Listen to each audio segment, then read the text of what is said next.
नाव उकलगलेलं danger असते. बेकार कार्यक्रम होत होतो. एखाद्याची सलगतेमध्ये मग यासाठी त्याला बोलीत नसतो आणि सगळ्याच्या गावात इथंच सुऱ्या उभा आणि आम्ही भुकालेलो येत मानाला नाव नाही घेतलं की दुसऱ्या वेळेने आलाच कार्यक्रमालाच येत नाही. सामाजिक काम करणं म्हणजे खूप जाळातून जाणार.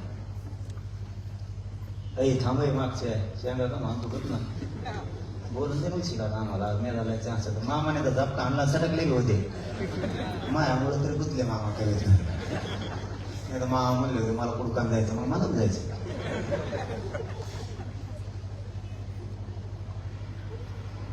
मला माझं सुंडायला लग्न वकील साहेबाचा शब्द पाळला. त्यांना म्हणलं ते म्हणले 5च मिनिटं हे बाबा तो सोडे ना मला मामा हेच प्रकार मनुष्यराव. गायकवाड नाना नाना माणसाचा अवघड असते का गं. मी शब्द दिल्याप्रमाणे मी तुमचे मान खाली होऊ दिले. मला इतकं येत नाही मला चालता येत नाही. मला वकील साहेबांचं म्हणणं होता पोंगोलीचं इतक्या पायऱ्या माय बापा मला नाही चढता येत. आणि या उपोषणानं माझ्या शरीरात काय नाही राहिले. माझे इतके हाले तुम्ही माझ्या घरी आले होते त्यावेळी सुद्धा तुम्ही बघितलं मला दरवाजाचा बाहेर आणायला सुद्धा 1-2 जण उठूच तर लागते. इतके हाल चालू. त्या उपोषणानं माझ्या पोटात कधी आग होईल मामा कधी आमचं तर कापल मला काय सांगता येत. शेवटी हातचा राखून समाजाचं काम करणं आणि जीव ओतून काम करण्याचा खूप फरक आहे. मी माझ्या समाजाच्या गोरगरिबांच्या लेकरासाठी जीव ओतून काम केलं. मी ना रक्त जळल्याचा विचार केला ना माझा कधी जीव जाणार याचा मी कधी विचार नाही केला. आज त्याचे परिणाम शरीरावरती झाले. मी माझ्या शरीराचा नाही विचार केला करणार पण नाही. माझ्या समाजाचे लेकरं मला आनंदी दिसायला लागले. लेकीबाळी आनंदी दिसायला लागल्या. नोकऱ्यात चालल्या शिक्षणात चालल्या डॉक्टर व्हायला लागल्या MD व्हायला लागल्या पोलीसमध्ये चालल्यात आरोग्य खात्यात चालल्यात महसूलमध्ये माझ्या लेकरं चालल्यात. त्याच्यापेक्षा मला मोठा आनंदाचा नाहीये. त्याच्यामुळे मी शरीराचा विचारच करत नाही. पुढच्या एका कधी करणार तुमच्या सुखात कधी नाही येऊ शकत तुमच्या दुःखात हमेशा मी सहभागी राहणार आहे. संकट आलं त्या ठिकाणी मी ताकदीनं उभा राहतो. मी पुन्हा मागं पुढं बघत नाही. मला 4 शब्द सरकारसाठी बोलायची वेळ आली तरी मी 10 बोलतो पण गोरगरिबाच्या बाजूने उभा राहतो. त्यातला एक अनुभव मामाला आहे. आमच्याकडे एक मामा आहेत बुमरे मामा आणि इकडं दत्ता मामा आणि मामाच्या मागच जास्त लोक लागायचे. हे काम करा मी लागलो द्यायला. शेतकऱ्याचं पुर आलं आणि ती मामा म्हणत असते तर बरेच लोक म्हणतात आणि मी म्हणतो जाऊन दे तिकडे जेवढे ते त्या कृषी खात्याच्या मागे 7.5 असल्यासारखा खेळ असं ते म्हणते ना मी नाही म्हणतो प्रजाजन मारलं मोकळे. पुर आला मामाला एकच फोन लावला. मी स्तुती नाही करत बरं का. माझा स्वभाव तुम्ही 2-3 वर्षात बघितला असाल. मला जे अनुभव आहे ते मी बोलतो. माझ्या समाजाला आरक्षण लागतं किती विरोध झाला तर मी कोणाला मोजणार नाही ते घेणार. मी जनरल जीवनावर चालतो दैनंदिन जीवनावर चालतो. तसं त्यावेळेस आला पूर्ण शेतकरी पाणी करायला मी गेलो. रानाचे रानं लोकांच्या वाहून गेले. पिकं वाहून गेले जनावरं वाहून गेले.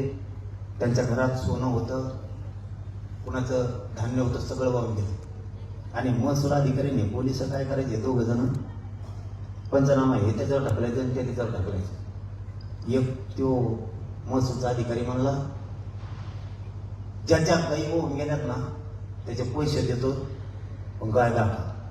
तो हो मोबाईल म्हणला आता होऊन गेलेलं गायच्या मापाला केली ते म्हणे पंचनामाच दाखवा. मग लावला मामाला फोन. तिथे एक आमदार होता तो म्हणला तुम्ही मामाला फोन लावा आमचं काय पण बरंचसं नाही पण मामाला जर तुमचा फोन गेला तर काम आहे.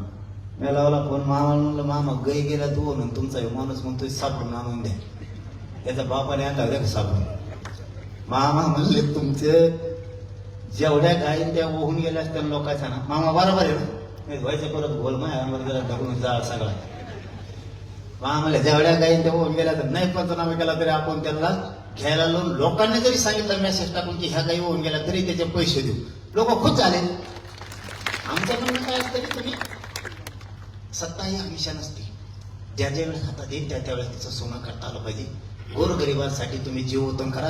गोरगरीब कवा बोलाल तुम्हाला हातात आलेली संधी शेतकऱ्यांसाठी त्याचा उपयोग होऊ द्या. आणि त्यावेळेचा मला एक अनुभव आहे, मी ते त्यांच्या हाताने ते काम करून दिलं. आणि तसा कोण जाईल शिकत त्यांनाच नाही, कोणत्या मंत्र्यांना बिचारे सांगितल्यावर करतायत. तसं मामा इथून पुढे ते गोरगरिबाचे कामं राज्यातले आता तुमच्याकडे करत दादा. गोरगरिबांचा दोहा लय भयानक असतो. ते दोहा कधी कमी पडणार नाही. तेवढं कर्जमाफीचं लपडं एकदा बघून घ्या. आपल्याला आमच्याजवळ हप्ते भरायला पैसे नाही, ते बँकेवाले दगडे कुंकडून येते तर मोटरसायकलवर दारापुढे जाऊन उभं करते. आणि ते म्हणते कर्ज भरा, हप्ते भरा रुपयात नाही आले, सगळं पिकच होऊन गेलं भारता पडून. आणि तुमचं सरकार म्हणलं जूनमध्ये देऊ. आता जूनमध्ये पुढं दम निघत या एप्रिलच्या आत बघा काय लपडं झालं ना. लावा डोका, तुम्हाला काय सांगा तुमच्या होते नसतं मग हो म्हणा आणि लगेच राज्य बंद करतोय का मिळता. शेतकऱ्याचे गळे तरी मोकळे होते ना. छत्रपती शिवरायांच्या जयंतीच्या निमित्तानं तेवढं तरी एक शेतकऱ्याचं चांगलं काम झालं. कारण रयतेचे राजे छत्रपती शिवराय रयतेसाठी जीव ओतून काम करायचे. पहिली कर्जमाफी जिजाऊंनी केली, छत्रपती शिवरायांनी केली. तसं एकदा तुम्ही सगळे आतून बोला, मग अशा टायमाला मला पुन्हा दादाची आठवण येते. मी काय माझ्या पक्षाचा नाही, ते निर्भीड काम करायचे, निर्णय घ्यायचे. एक तेवढे शेतकऱ्याला जर तुम्ही हातभार लावला तर ते चांगलं होईल. मी आपल्या भिगवण नगरीतल्या सगळ्या बांधवांना, आयोजक टीमला खूप खूप शुभेच्छा देतो. मला जास्त वेळ मी कमवून उठायला लावलं की जास्त वेळ उभा जरी राहिला तरी माझा अंग थरथर कापतं. मला माझ्या बापावरही वेदना येते आरक्षणाच्या त्या उपोषणामुळं. आता मी बराच वेळ तुमच्याशी आणखीनही बोललो असतो. शेवटी त्या सांगितलेल्या वेदना कधी कमी होत नाही, परंतु शरीराचं नाटक नाही करता येत. पुढची ती लढाई कधी लढायची वेळ आली, एक जीवन भिगवण नगरीसह सगळं राज्य सज्ज राहा. शेवटी कोणी कोणाचं नसतं. आपल्याच लेकरं वळा, आपल्याच लेकी वळे आपल्याला मोठ्या करावे लागणार आहे. आजचं शिक्षण महाग आहे, नोकऱ्या मिळत नाहीयेत, व्यवसायाला पैसा नाही. यामुळे ज्या ज्यावेळेस सामाजिक आपल्या आरक्षणापासूनच्या शेतकऱ्यांच्या लढाई असतील त्यावेळेस ताकदीने उतरत जा. मी तर मात्र कितीही शरीराला त्रास झाला, तुमच्या लेकराच्या पदरात सुखाचं आरक्षणापासून व्यवसायापर्यंत सगळं दान टाकल्याशिवाय मग हटणार नाही. हा माझा या भिगवणच्या नगरीतून तुम्हाला शब्द आहे. पुन्हा एकदा व्यासपीठावर सगळ्या मान्यवरांना, माझ्या सगळ्या मायमाऊल्यांना, बांधवांना आणि तुमच्या आयोजक टीमला शिवजयंतीच्या खूप खूप शुभेच्छा देतो आणि थांबतो. पुढचा कार्यक्रम तसा सुरू राहील, तुम्ही उठू नका. मी सगळ्यांची माफी मागून निघतोय. धन्यवाद सगळ्यांना. जय शिव.